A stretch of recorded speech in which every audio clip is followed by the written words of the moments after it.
एक राजा ने अपने महल में गरीबों के लिए भोजन तैयार कराया, लेकिन दुर्भाग्यवश खीर में एक सांप गिर गया। किसी को भी इसका पता नहीं चला और वो खीर गरीबों में परोस दी गई और इसे खाने से सभी गरीबों की मृत्यु हो गई। ये देखकर राजा के होश उड़ गए।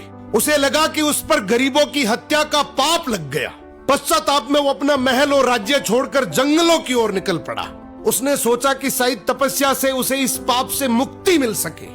चलते चलते वो एक गांव में पहुंचा।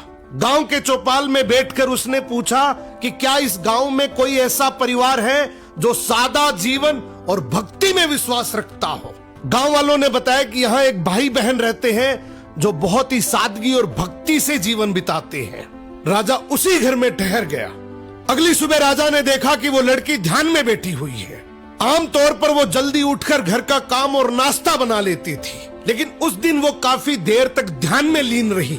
जब वो ध्यान से उठी तो उसके भाई ने कहा, बहन आज तुम देर से उठी हो, घर पर एक मुसाफिर ठहरा है, नाश्ता कराकर उसे जल्दी भेजना था।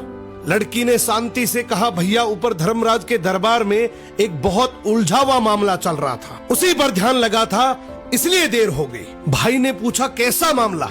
लड़की बोली, एक राजा ने गरीबों के लिए भोजन बनवाया था, लेकिन दुर्भाग्यवश खीर में सांप गिर गया और वही खीर खाने से सभी गरीबों की मृत्यु हो गई। अब धर्मराज ये तय नहीं कर पा रहे हैं कि इस पाप का दोष राजा को लगे या उस सांप को या फिर उस नौकर को जिसने बिना जांचे खीर परोस दी थी।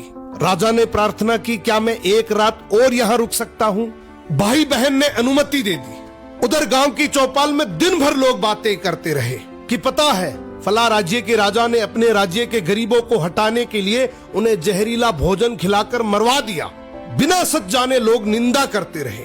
अगली सुबह लड़की फिर ध्यान में बैठी। ध्यान पूरा होते ही वो अपने काम में लग गई। राजा ने उससे पूछा, बेटी अब बताओ गरीबों की मृत्यु का पाप आखिर किसे लगा?